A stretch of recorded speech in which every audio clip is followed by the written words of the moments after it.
institutes, abortion rights movements. It was a fragile democracy, but a real one. And what she was talking about was that in those early years, a group of determined people systematically used the law to subvert the law. And they did it specifically by putting certain kinds of pressure on the Constitution and putting other kinds of pressure strategically on an open society. And as I was reading, it became clear that not only were individual tactics and strategies from those early years of the crackdown on democracy in Germany in the 30s being reproduced today, but actual images and sound bites were resurfacing. So that stunned me, and I started to read about other times and places in which a would-be dictator sought to close down an open society or crush a democracy movement. So I looked at Italy in the 20s. And it turns out that Mussolini was the great innovator of these ways to close down a democracy. Again, Italy in the 20s was, or up until 1920, was a parliamentary democracy. And Mussolini also used the law to subvert the law, innovated a lot of these tactics. I looked at Germany in the 30s, as I mentioned. I looked at Russia in the 30s, East Germany in the 50s, Czechoslovakia in the 60s, Pinochet's coup in Chile in 1973, and the Chinese crackdown on democracy movements at the end of the 80s, beginning of the 90s. And what became absolutely clear was that it didn't matter if the would-be dictators were on the left or on the right. All of them took exactly the same 10 steps. All of them did the same 10 things. It turned out from my reading, it became clear that there is in fact a blueprint for closing down an open society, and that the blueprint always works. At a certain point, it always works. And that what also became uncontrovertibly clear is that these 10 steps are underway in the United States today. So I'm just going to tell you briefly about some of these 10 steps and what we can do to kind of avert reaching this point that all such societies have reached in the past, at which democracy can no longer heal democracy. And before I start with the first point, I just want to tell you that what I'm saying, may sound extreme in 2008, but it wouldn't have sounded extreme to the founders of our country, because we are so used to over 200 years of, for most of us, a vibrant, resilient democracy in the United States, that we forget, we have this assumption that democracy will take care of us, and we don't have to lift a finger to take care of democracy, right? The pendulum will swing, we'll vote the bums out, the system will heal itself. There's no reason we shouldn't have believed this for a long time, because our democracy has been so strong and resilient. The checks and balances have protected us. But the founders would not have wanted us to walk around in this state of complacency, because they wrote the Constitution and the Bill of Rights in a mindset of profound fear, real anxiety. And what they were afraid of is exactly what we're seeing now. They categorically knew that an American despot could arise in America to oppress Americans. They knew it. That wasn't a weird, extreme, she grew up in Berkeley kind of thought, to the founders, right? They knew that it's human nature to abuse power. If power is unconstrained, you can start out being a decent man, now a decent woman, and have absolute power, and it will corrupt you. They knew this. And they knew that was why they had to set up this beautiful, elegant system of checks and balances that makes sure that nobody gets too much power, right? Because they knew what would happen, what could happen easily. So the first thing that a would-be dictator always does is to invoke a terrifying internal and external threat, right? And by the way, often it's a real threat that this leader will invoke. Can everyone hear me? Yeah. For instance, Stalin, I said it a few minutes ago that I started to look at not just images but sound bites being recycled. And really there are dozens and dozens of examples of this in the book, and practically every week someone emails me a new example. So, and it's like little things. It's like someone went back and looked at the greatest hits of fascism and totalitarianism to see what worked, and it's like, oh, this works. For example, Heimat, homeland. Before 2001, we used to talk about domestic policy, not homeland policy. Domestic security, not homeland security. Well, in about 1933, Heimat, homeland, became substituted for domestic as usage in Germany. The National Socialists unloaded the coffins of the war dead at night from trains. We unload the coffins of our war dead at night from military planes. The National Socialists, Goebbels, pioneered the embedding of journalists. For instance, Scherer was embedded with the German army during the conquest of France. Leni Riefenstahl was embedded with the German army in Poland, and we embed journalists. The National Socialists, oh my God, all you have to do is look at Mission Accomplished and look at the opening of Triumph of the Will. In the opening of Triumph of the Will, a plane descends and lands, and the leader comes out dressed in sort of fatigues and is greeted by cheering crowds and says, may our mission be accomplished. So here's another example. In Stalin's Russia, Stalin told his citizens a narrative of sleeper cells. Who here has heard that term? Okay, had you heard it during the Clinton years? Right, same bad guys, right? Al-Qaeda existed during the Clinton years. They hit the World Trade Center in 1993. They blew up the coal. They were there, but we didn't hear about sleeper cells. So what are sleeper cells? Sleeper cells are Stalin's term.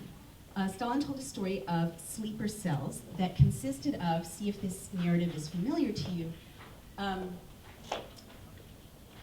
capitalist terrorists, meaning us, who were infiltrating Soviet society, dressing, acting like good Soviet citizens, waiting for years, perhaps, making their way through Soviet society, until at a signal they would all rise up and create capitalist terrorist mayhem.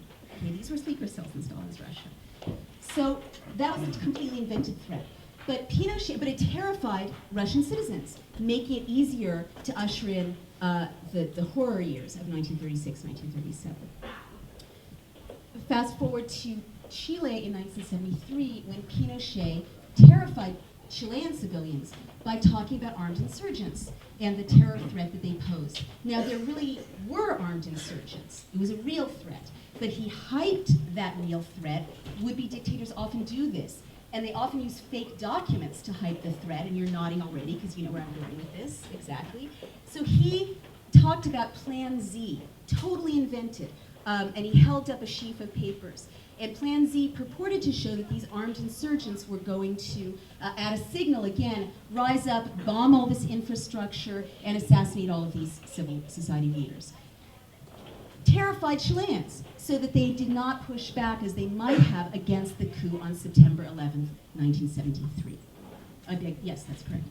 So, have we seen fake documents used to hide the threat? And what fake documents are those? Exactly. The claim that we had to go to war because we had to keep the smoking gun from becoming a mushroom cloud. The smoking gun from coming in the form of a mushroom cloud. The claim that Iraq had sent envoys to Niger to buy yellow cake uranium to build a nuclear bomb. And that was terrifying. Remember that? Remember? And it's like, we have to go to war. And everyone's like, okay, of course. And here we are, 3,000 dead young American men and women. 4,000. Thank you. The second thing a would-be dictator always does is to create a secret prison system where torture takes place. And when I say secret prison system, I mean a prison system outside the rule of law. Now, very often, what begins to happen is that the state will start to torture people that ordinary citizens see as being marginalized or identify as marginal. For example, in 1930, 31, 32, in Germany, torture was still illegal, but the SA would round up, they've you know, in this audience, if someone asked a difficult question about the National Socialist Party, you'd see a scene like the one we saw, if any of you saw the video on YouTube of the kid being tasered in Florida, and everyone's sort of sitting quietly in shock. Those scenes happened all the time in the early 30s in Germany. And there were these casual torture cellars, these informal torture cellars, where people would be taken by the SA and beaten. And this was widely known. There were cartoons about it in the German press. And it was so widely known that it reminds me of shows like 24, you know, where torture has now become part of our pop culture here in America. But what a would-be dictator always does is that they'll start by legalizing some or normalizing some forms of torture, and they'll start, as I said, by using it against people that the rest of us are like, whatever, right? Now, I know a lot of decent people who, my brother, good guy, when I try to talk to him early on about why we should be upset about the abuse of prisoners in Guantanamo, he's a decent guy, but he said that's not my issue. Why should we treat this as our issue apart from the moral imperative of stepping in front of the torture of our fellow human beings? Because history shows that every single time the state starts to abuse people, the margins of society, there's a blurring of the line. And once that becomes normalized, it's always the same cast of characters who are eventually targeted. Always. It's people at the heart of civil society, labor leaders, human rights activists, journalists, editors, outspoken clergy, opposition leaders. And when that happens, when the abuse of those people starts to take place, a society will start to silence itself, even while all the institutions of civil society continue to exist.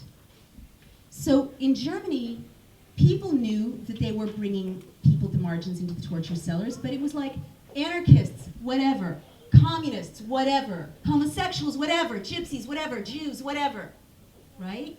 But then there was this blurring of the line. And when you read the memoirs of the early years, what's so chilling is that in a closing democracy, ordinary life goes on quite normally, while here and there, people are arrested, people are dragged off, people are mistreated. An open society doesn't close down in a night of the long knives or a march on Rome ordinarily. An open society closes down in what Malcolm Gladwell would call a series of tipping points, where there's pressure and then suddenly there's a shift and we're at a heightened level of repression. So, for instance, I would say that when the Military Commissions Act of 2006 was passed, which legalized certain kinds of abuse of prisoners, that was one of those vertical lines on the chart. And when the president a week ago told Congress, oh, you've just passed a bill into law, and I'm just going to ignore 3 parts of it, I'm just going to ignore you, Congress, that was another one of those vertical lines. And as I say, there reaches a point at which democracy can no longer heal democracy. Why should we sitting here in this room, and at this point I feel like I should sort of distribute Valium or something to help us walk through this very dark material till we get to the place at the end that I need to assure you is full of hope and light, because it's a difficult journey. But why we in this room should really care about the fact that Mukasey a week and a half ago said that it essentially legalized waterboarding, right? Why is this so terrifying for you and me? I mean, I stayed up much of the night after I read about that because I'm personally frightened. And I'm personally frightened because I know the historical record. The president and his lawyers claim the right to say, what's your name, sir? Gary. Gary what? Tracy. Another brave citizen of Boston. Gary Tracy, you're an enemy combatant, right? What's your name? Beverly Lawson. Beverly Lawson, you're an enemy combatant. Sir? Ed Myers. Ed Myers, you're an enemy combatant. Anyone else want to volunteer? Gotta give these people a round of applause. Come on, it's like, He can say Naomi Wolf, you're an enemy combatant. Mr. Brian Fontenot, you're an enemy combatant. And it doesn't matter, your service to your country, your innocence, your republicanism, I'm guessing, but it doesn't matter, right? It doesn't matter. Innocent US citizens who have never done anything. It is a status offense. So if the president says you're an enemy combatant, I'm an enemy combatant, it makes us one. It's like Mother May I.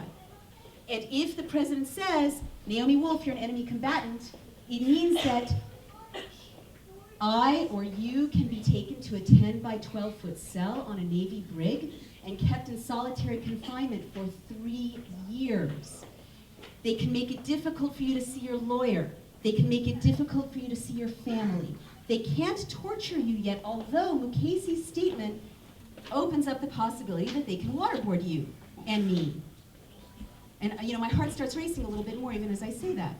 But quite apart from that possibility, psychiatrists know that prolonged isolation makes sane people mentally ill. That's why the Gulag had an isolation cell in every single camp.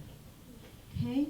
And by the way, much of what the US military is doing in US-held prisons on Guantanamo was taken from Stalin's Gulag. Extremes of heat and cold, menacing with dogs, humiliation. These were all pioneered by the architects of the Gulag. The third thing a would-be dictator always does is to develop a paramilitary force that's not answerable to the people. Any suggestions? Blackwater. Thank you. We can start our own militia. What will our uniforms look like? No, I'm just kidding. Sorry? We can. We may have to. People have. We'll get to that in the Q&A. East Algiers, Louisiana. Say it again? East Algiers during Katrina formed their own militia. Did they? They had to. There was no law enforcement instinct. Wow. Okay. Well, so you know where I'm going with this, and you're quite right. Pardon me? Somewhat. Yeah. Every would-be dictator creates a paramilitary force, especially if you're operating in a civil society that's intact, because you need to be able to send the brown shirts, send the black shirts, and again, Mussolini pioneered this with the Arditi, to go beat up your opponents, basically soften up civil society. So people are scared to push back when you start to subvert the rule of law. Blackwater. What is Blackwater? Eric Prince, the CEO of Blackwater, has close ties to the White House. They just got $1 billion contract to engage in paramilitary activities, not just in Iraq, but globally and here at home. A non-bid contract, thank you very much. So most of us know that Blackwater massacred 17 civilians in Iraq, and then the State Department covered up the investigation. By the way, it's a very bad sign when the state starts to protect the atrocities of the paramilitary force. But most of us don't know, although probably in Austin you do, that Blackwater was first boots on the ground in Katrina, after Katrina in New Orleans, and that Jeremy Scahill reported that contractors were shooting at civilians. Most people, though, are still unaware that, yes, Blackwater has a presence in South Carolina, but they just opened another facility in the heartland in Illinois at the mouth of the Mississippi, and they're trying really hard to open a facility in San Diego so that they can get involved with Border Patrol. And if you go onto Blackwater's website, they are exploring the possibilities of crowd control in protests in Midtown Manhattan. Yes, so why is this so terrifying? Because most people, Eric Prince did this big PR offensive to wrap his guys in the flag. These are not your neighbors. Blackwater hand selects the vicious thugs and torturers of countries that train their military and paramilitary to torture their own civilians. Ecuadorans, Salvadorans, Nigerians, they hand select the torturers. These are the people who will be patrolling Midtown Manhattan in the event of an emergency. And bringing this full circle, the Defense Authorization Act of 2007 made it easier for the president on his say-so alone to declare a national emergency, to federalize the National Guard of Alabama, to create a curfew here in Texas over the objections of the governors of Alabama and Texas, and to alert Congress about it after the fact. And not only that, the 2007 Defense Authorization Act makes it possible for him to call out Blackwater if he says that they're needed and deploy them anywhere in the United States. And Blackwater's mission, their business plan, calls for increased deployment in the United States in the event of a natural disaster or an emergency to restore public order. So this company and this law dovetail perfectly. And this, again, is a fear the founders knew very well, because they knew what it was like to have a standing army intimidating civilians, because George III's mercenaries, the Hessians, were terrorizing the colonists. They knew how hard it is to speak up as a citizenry, no matter how brave you are. If the armed guy from Germany is going to burst into your house, the Hessians, harass your children, rape women, go through your stuff. This is why we have the Fourth Amendment. The Fourth Amendment came from the experience of the founders of being intimidated by a standing army that was not answerable to the people. The Fourth Amendment is what keeps us safe in our homes. It keeps the state from bursting in and terrifying our families. Well, now that's over. The state sent agents into the home of Brandon Mayfield, a yuppie lawyer in Oregon, to go through his stuff, take his computer, go through his kids' stuff, and with a paramilitary force like Blackwater, there is nothing now that prevents us from being intimidated and harassed by a federalized National Guard or by a corporation like Blackwater. The fourth big thing, and then I'll skip ahead to the end and take questions, that a would-be dictator always does. Are you guys okay so far? All right.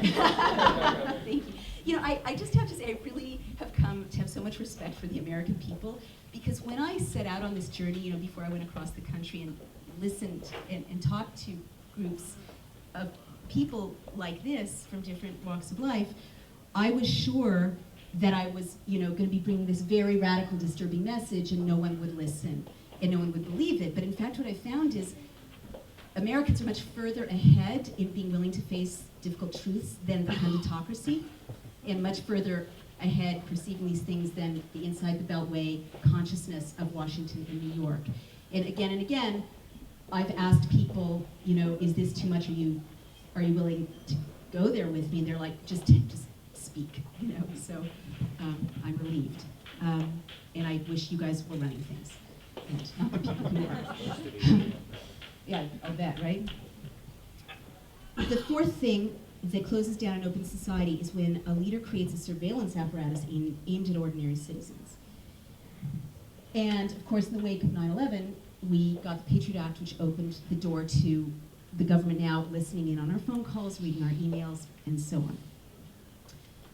The Washington Times reported about a month and a half ago that when you get on a plane now, the state knows what you're reading, what reading material you brought on the plane, who your seatmate is, who you're going to visit when you get off the plane, and what their phone number is. Right? I know. So in a strong democracy, that kind of intrusiveness is just annoying. But in a closing society, it gets very dangerous.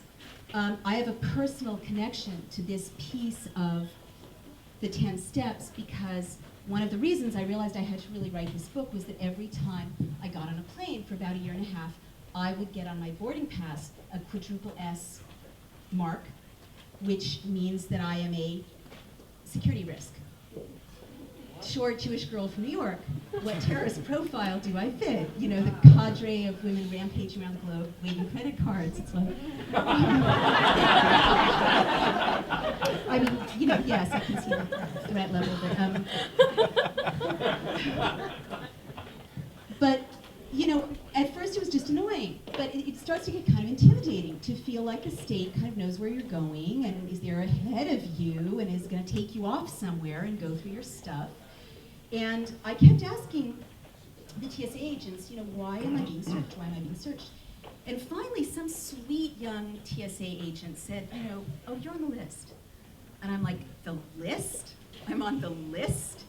And it turns out that, in fact, there is a list.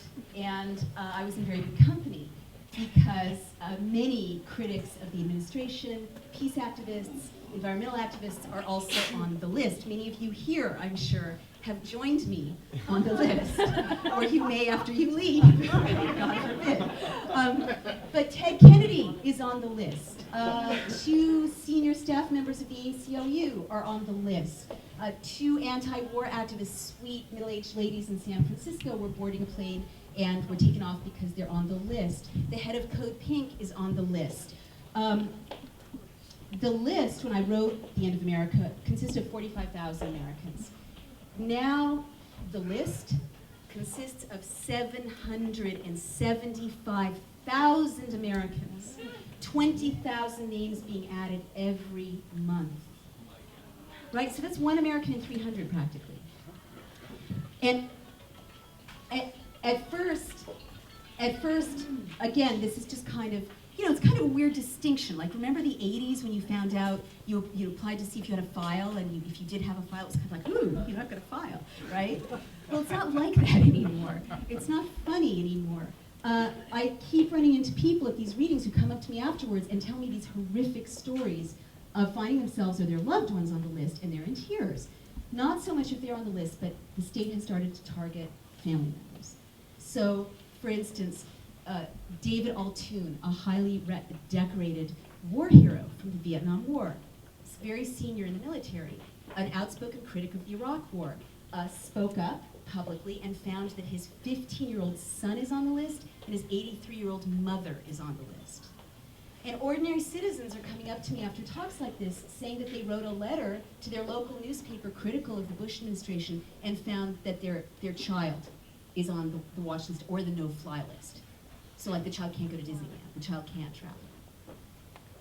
In February, well, we're in February, good Lord, regulations have been proposed for this month that will close the borders in the sense that we'll need to apply to the state for permission for our airline ticket. And again, you could think, well, this is just good security practice in a post-terror era. But if you look at the historical record, Jews remember in our bones the difference between those who got out before the borders closed and those who didn't. So in a closing society, the borders are always monitored closed. Because it makes it harder to speak up against the state if you're not sure you can get out.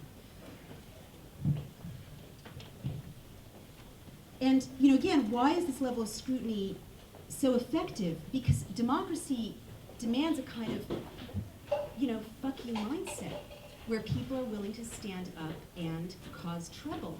And the more scrutinized you are, the more unsafe you feel, the more difficult it is, no matter how brave you are, to stand up and cause trouble. So I'll just skip ahead. The fifth thing would-be dictators always do is to infiltrate citizens groups. The ACLU has many lawsuits about this happening right now. In fact, probably, hello, agent of the state, there's someone here right now with a tape recorder. Hope you're getting it all transcribed. Raise your hand, right? The sixth thing is the state will start to arbitrarily detain and release citizens. That's starting to happen. The seventh thing is there will be a targeting of key individuals. You'll start to see sort of high-profile individuals being made an example of. Like, remember the Dixie Chicks said something critical of the Bush administration, and then no one would play their music, and there were spontaneous CD burnings across the South organized by a right-wing station. Well, in April of 1933, Goebbels organized spontaneous book burnings. And by the way, CDs don't burn, so, right? There's something a little suspicious about that. Dan Rather lost his job. Bill Maher lost his job. Senior people in the military have had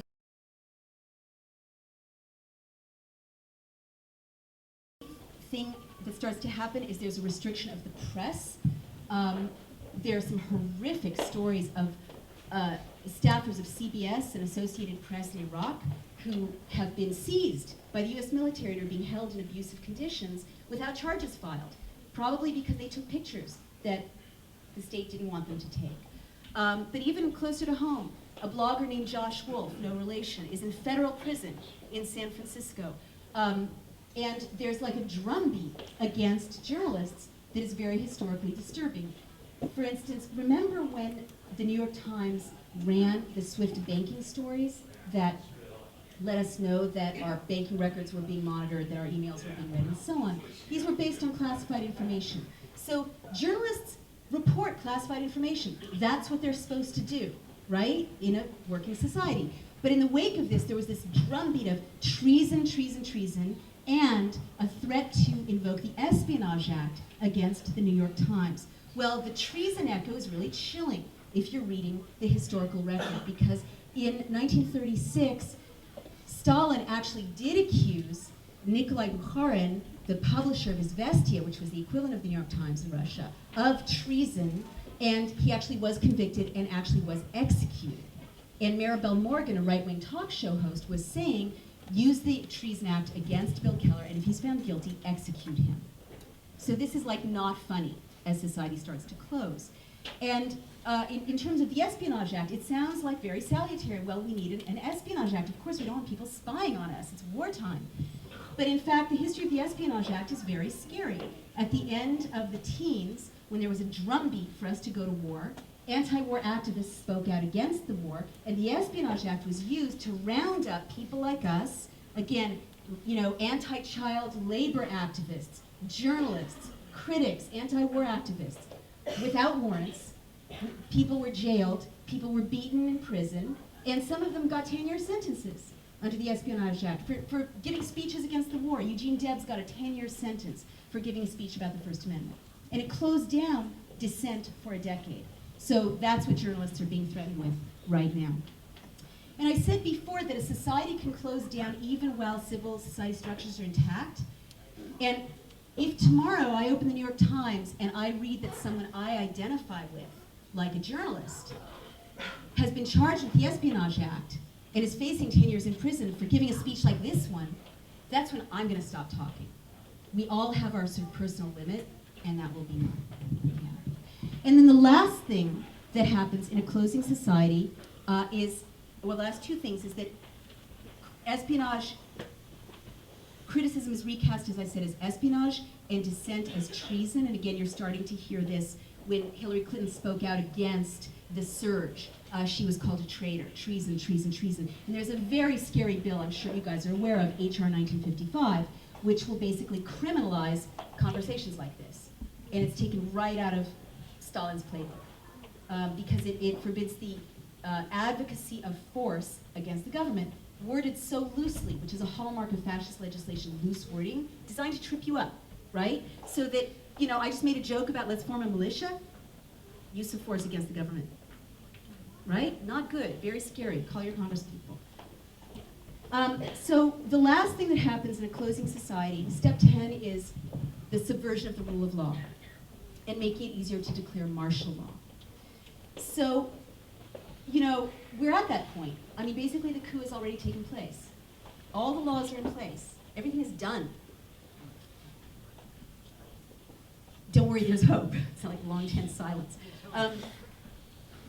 When in 1920, Mussolini was ready to strike the final blow, there was this moment at which he had already sent his guys to march on Rome, but Parliament was still meeting.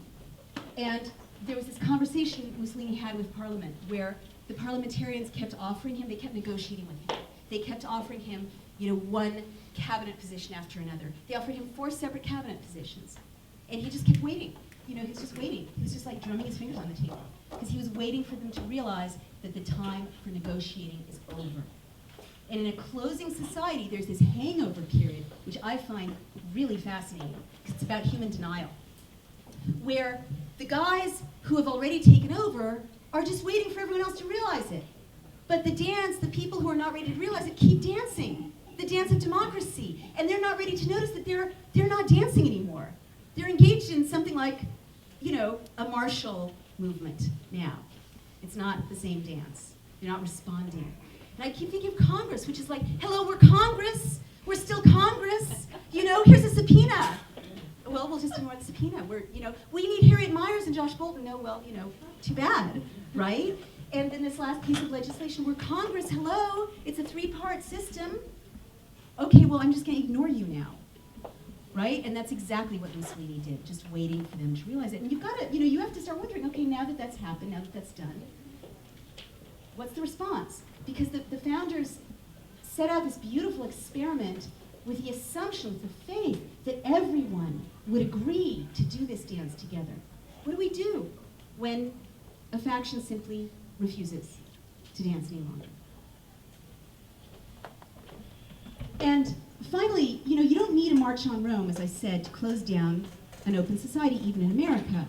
There are much subtler ways And so, you know, on the one hand, I'm really excited about what we're seeing, for instance, with the movement of support, for instance, like for candidates like Obama, and even the movement for support for candidates like Ron Paul. I mean, there's clearly like this great resurgence of Americans not ready to give up their conviction that this country is going to be a democracy. They're not going to let it go.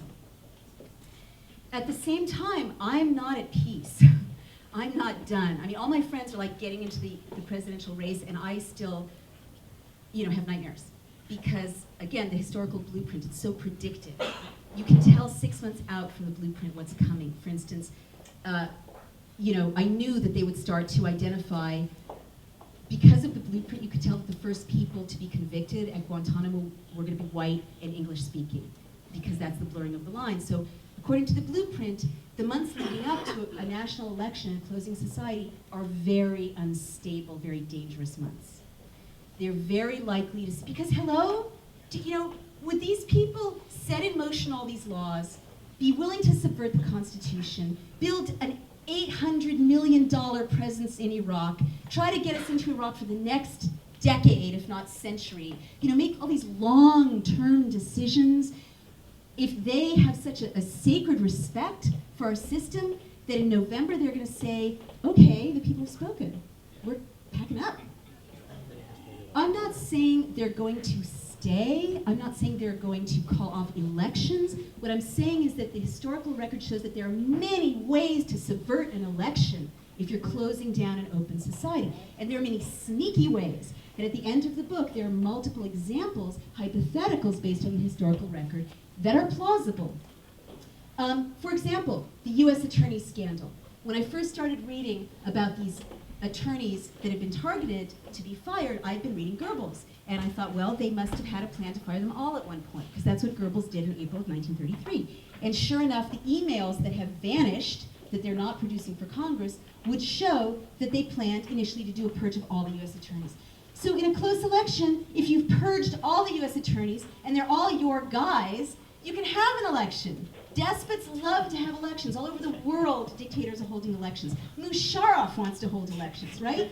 They just make sure that their guy is going to be the one on the other end of the victory. So there are multiple ways still to destabilize democracy before or during the November elections. Now that I've depressed you all so much, I want to lead us into what we can do, what we need to do, and then I want to take your questions.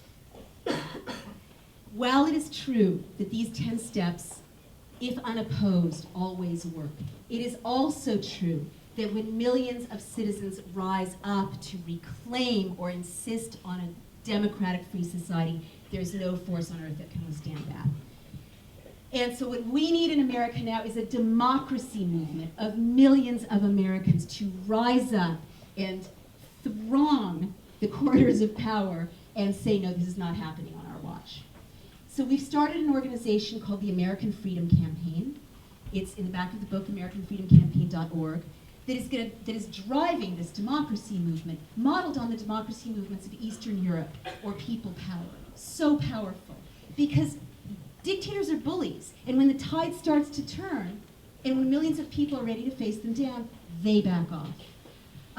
We also we've introduced a 10-point legislative package that would stabilize democracy, everything from restore habeas corpus to no torture, close Guantanamo, no warrantless wiretapping, and you can help move that legislation along. But finally, and I never thought I'd say this when I started this journey, I thought impeachment was too disruptive. And now I think impeachment is not enough. Feel free to cheer.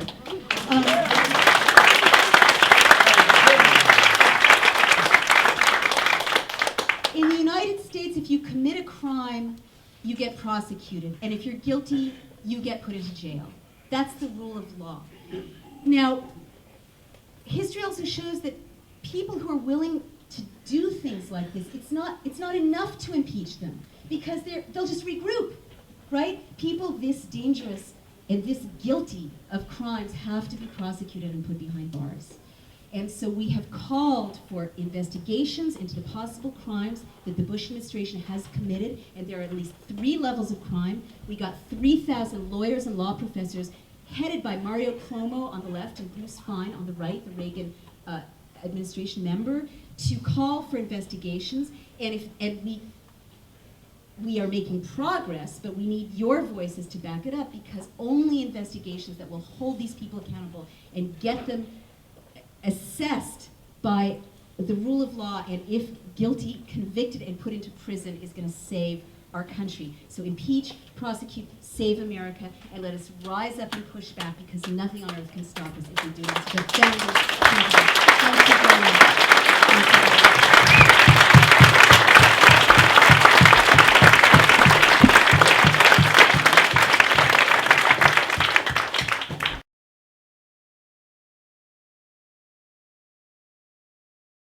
The editorials say, oh, well, we need the police to be, looking out for us, our best interests.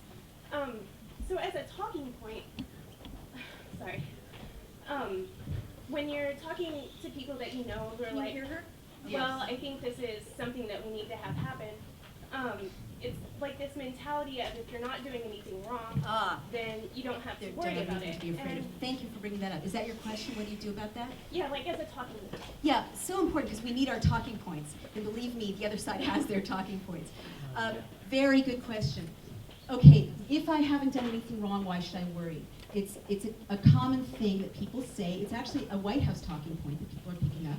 And it's also a talking point that comes from having been cosseted by an accountable democracy where they can't get you unless you're guilty. Well, you should tell your friends and neighbors that in a closing society, they could say you did anything. And they do. That's how a closed society works. In China, people are continually being accused of things they haven't done, framed, dragged off into kangaroo courts, and sentenced. The Gulag worked the same way. And since there's no rule of law in a closing society, your innocence doesn't protect you. In fact, that's the definition of a police state. In a democracy, your innocence protects you. That's what habeas corpus does in due process. In a closed society, your innocence doesn't protect you. I'm reading Natan Sharansky. He was speaking up for Soviet Jews. He was charged with treason and fomenting sort of revolution against the state. He's like, no, I didn't. They're like, too bad, yes, you did. That's how it works. Yes, ma'am. I was just wondering if you could comment on Centerpoint or Diebold. If you have any information about that you'd like to share? Okay, Centerpoint or Diebold, the voting machines. These people know the answer to that much better than I do. Can I call on one of you to answer her question? She's referring to one of the 4 major companies out there that make voting machines, electronic voting machines. And these companies have made billions of dollars. These machines were brought in under a pretense that, oh my God, paper ballots were terrible. Everybody remembers the Hain Chads in Florida in 2000, and it was really just a show so that we would lose faith in that system and want to bring in these machines. And we were sold them because they were faster and, gosh, more secure. Well, they're anything but, and our organization, Vote Rescue, which is here in Austin, we try to educate people about the dangers of electronic voting because it's being done in secret. In secret. So what people can do leaving here is go sign their petition, give them money, support what they're doing, right? And I think we also need international monitors to come monitor the election. Yes, ma'am. I tend to disagree with what was just said. The voting machines in Travis County were not manufactured by the companies that were cited by this organization. People with disabilities in this country, if you take those voting machines away, we will lose the right to have our secret ballot. You don't have that machine. Okay, so you know what? I recommend that we continue this debate after the event, because it's very important. And what I love about democracy is that there are many points of view about a specific issue. We're free to voice our points of view. Yes, ma'am. Have been concerned for many years about the way that this culture has colluded with this, what would you say, direction from the top. Can you comment on, for instance, the corporation's mindset that contributes to being a good boy, good girl sort of a thing? What do you want to say about it? Well, my husband was a VP of Mobile, and I tell you what, it teaches fascism. Wow. I'm not kidding. People ask me, and I said, there are many fascist richest mountaintops in our Sea of Democracy, and they looked at me like I was on the backside of the moon. Oh, my And it's been going on since World War II. We feel so powerful with our mortgages that tie us hand and foot Powerless. to corporate salaries Right, for right. 30 years. Right. I see. And this society has been sucked in, and we never had any journalists say it. Wow, all right. I love this.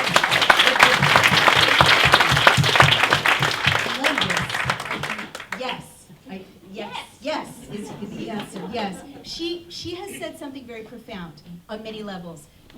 The first thing that we have to understand is, Gloria Steinem said the revolution begins from within, and I think that's what you were getting at. You can have a fascist inner state, a subordinate, a dominant, submissive inner reality. And couching our words in kind Couching our- fashion, exactly. and never hitting the nail on the head. Never hit I'm the nail on the so head. sick of it. You're so sick of it.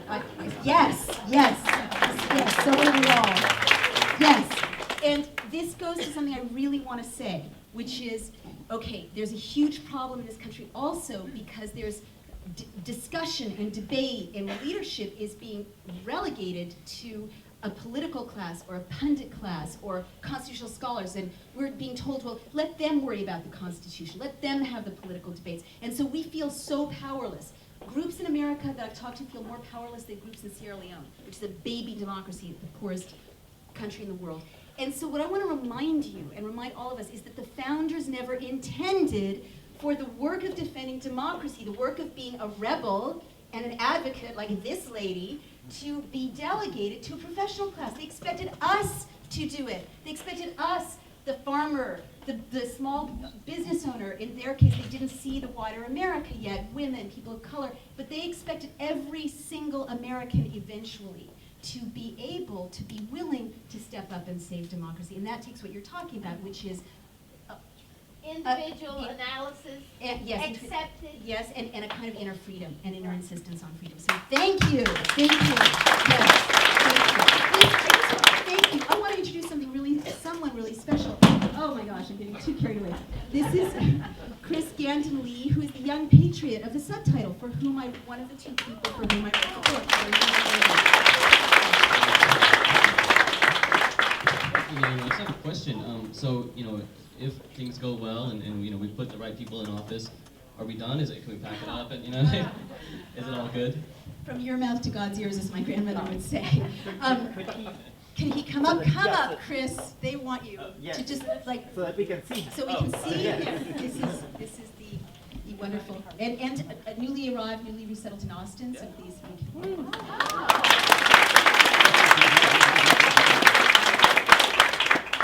Okay, we're so not done. We're never done. I mean, one of Jennifer's classmates, another young woman I mentor, and he's married to an amazing young woman I mentored also. I had the honor of being one of the people mentoring her. She said feminism is never done because it's not a movement, it's a state of mind. And by the same token, defending democracy is never done. It's not a movement, it's not a moment in history. As this lady said, it's a state of mind. So no, the founders knew that you can be, it's just as dangerous to have Hillary Clinton or Barack Obama have the power to lock up Matt Drudge in a 10 by 12 foot cell as anything, and it takes nothing to face the same crisis again. In fact, this country's history is swings of repression, and then thank God for the checks and balances pushing back. Oh, we locked up 140,000 Japanese Americans after, in World War II. Sorry, that was a mistake. Pushed back. Oh, the HUAC hearings terrified, blacklisted decent Americans. Oops, sorry, we censured Joe McCarthy, but without these checks and balances, the pendulum cannot swing. So no, it is eternal vigilance. It's your job, Chris, you and your generation. Our job. Yes. Yes, ma'am. Say about that. But can you keep them short, because so many I'll people keep want to. it very short.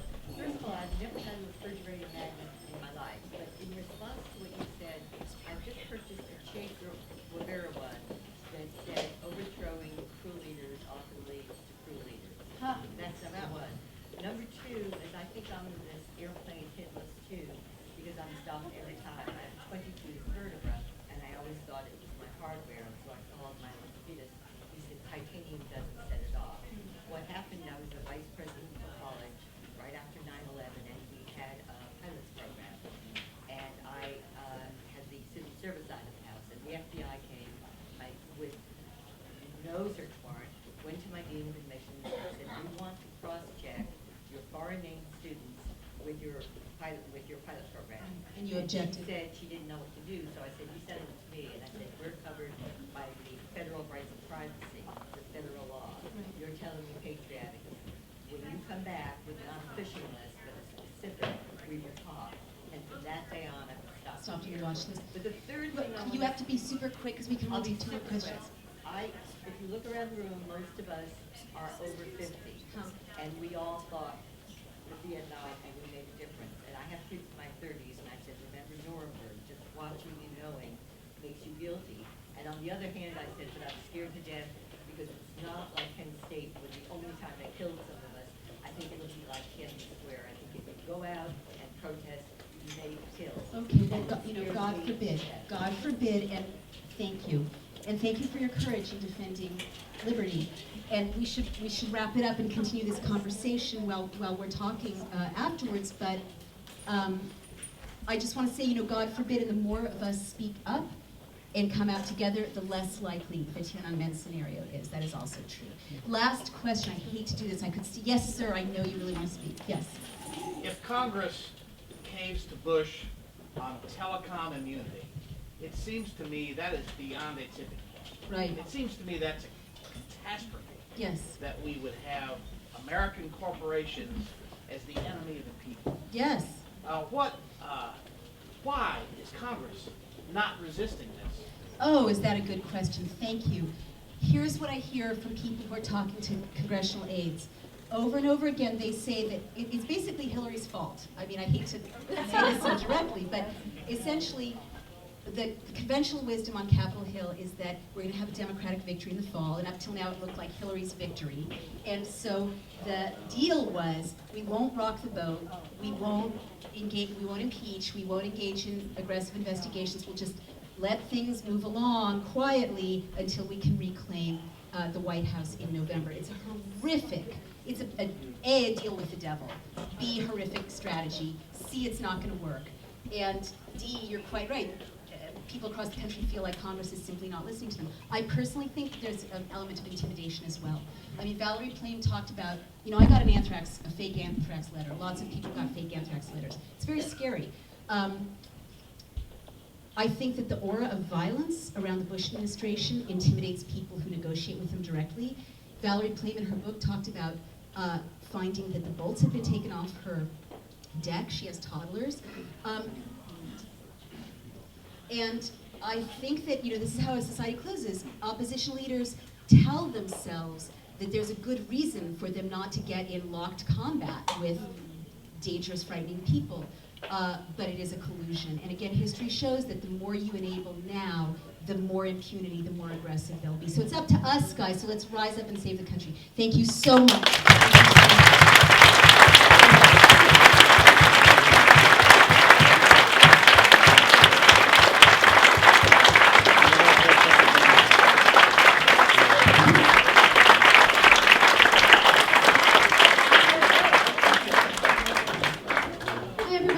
Thanks for coming. If you'd like to have your book signed, please purchase it downstairs at the registers. And we are kind of on a time schedule, so consider everybody else as quick as you can. Thank you.